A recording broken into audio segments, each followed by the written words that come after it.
Yeah, hi everyone. In this video, I am going to explain query folding in Power BI. If your report feels slow or heavy, this is a concept that can really help.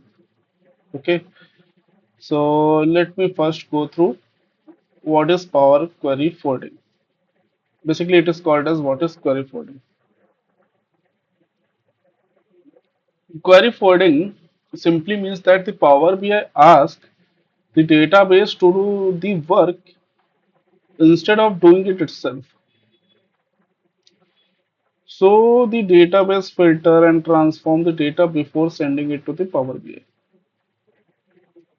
Understood? Like the transformation we doing in Power Query editor, if that done before coming to Power BI, that data coming to Power BI, if that is already done in database, SQL database, Azure database, any kind of database we have, if that transformation is already done in that database, then it reduces the workload on Power Query editor.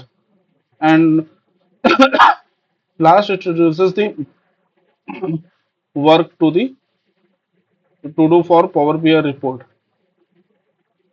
Correct? So this saves times and make your report run faster. Why it is important?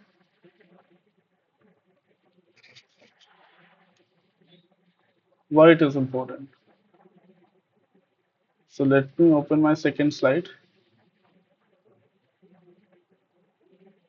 Why do we need query folding? If you talk about why do we need, obvious, if it is reducing the workload on Power Query editor, it means it is improving the performance of Power BI report. Correct. So to improve the performance because less data is moved around. Correct. Second, it reduces the CPU uses. How CPU uses? If data is directly, suppose if database is cloud database, SQL data, Azure database, okay. And if the transfer, some of the transformation is already done in that database, so when data is coming to our Power Query editor, we don't have to do that transformation again in Power Query editor because it is already done in that database. So the CPU utilization in our desktop during the Power BI report generation is reduces, which will show you benefit when you work on larger data set. Correct. The third one is incremental refreshment. As large as data we use to refresh the report, it take at that much more time. Okay, if we transform everything in database, like if we do through Power Query for query folding, if we do that transformation in database, then during the refresh, when we are refreshing the report, all that transformation we do, that Power BI report does not do in Power Query editor again. So refreshment time, like refreshment time reduces. If it is taking 10 seconds before query forwarding, then after query forwarding it will take only 2 to 3 seconds. Okay,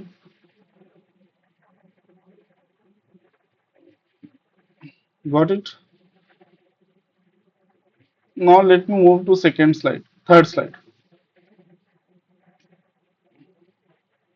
Which transformation support query forwarding?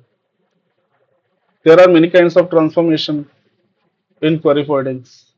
Sorry, in Power Query Editor, like removing null values, adding column, adding rows, They are different kind of transformation depends on the situation.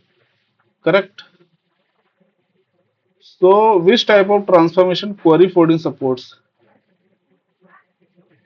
Every type of transformation does not support query forwarding. This is we make this thing very clear in your mind.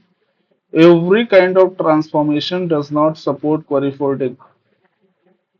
Only like if we are suppose if we are removing or renaming column, it support query forwarding. Merging foldable queries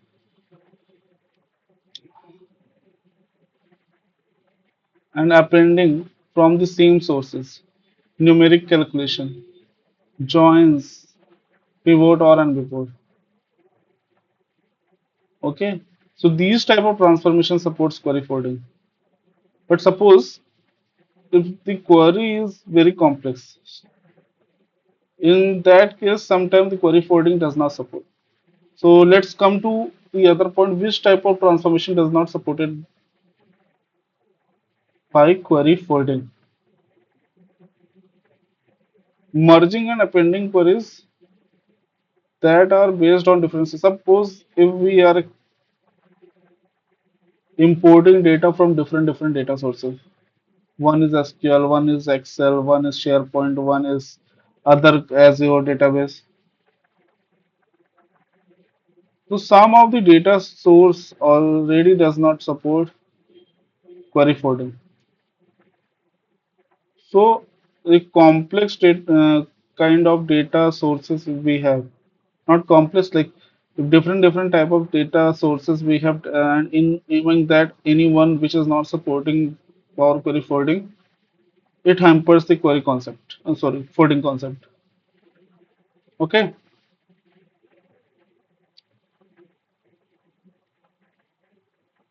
one second. Let me make it to slideshow.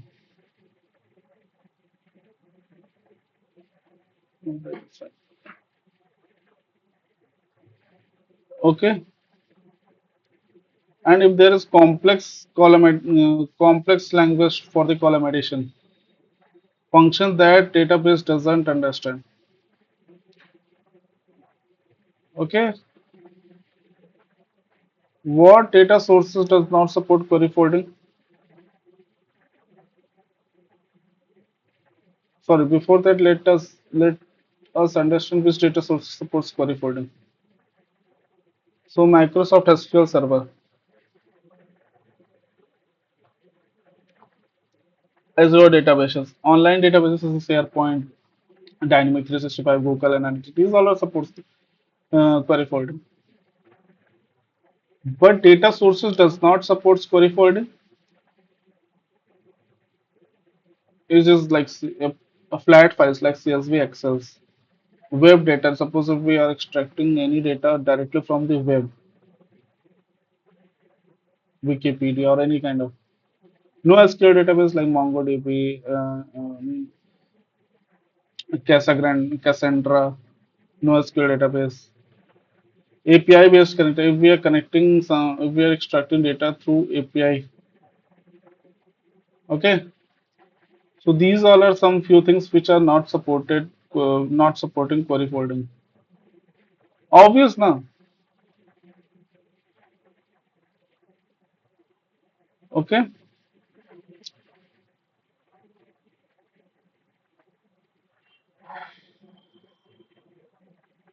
These all are related to data source, which data source supports it. And there are some cases where we can avoid query forwarding. One I told you data source limitation is there. Data source performance is also. Sometimes forwarding is not best choice. Data source I already told, but some of the data source which supports query forwarding, but it is very slow. So we did not perform any kind of query forwarding there. Data is sensitive. Suppose data is sensitive and if we perform query forwarding directly in database, data can be disturbed. So it is safer to keep transformation inside Power BI instead of pushing them back into the source. Correct? So, yeah, right? Okay, so let me wrap up everything in few sentence.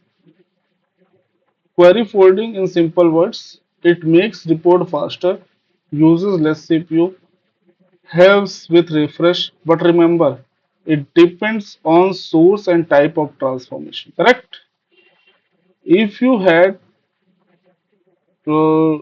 correct? Okay.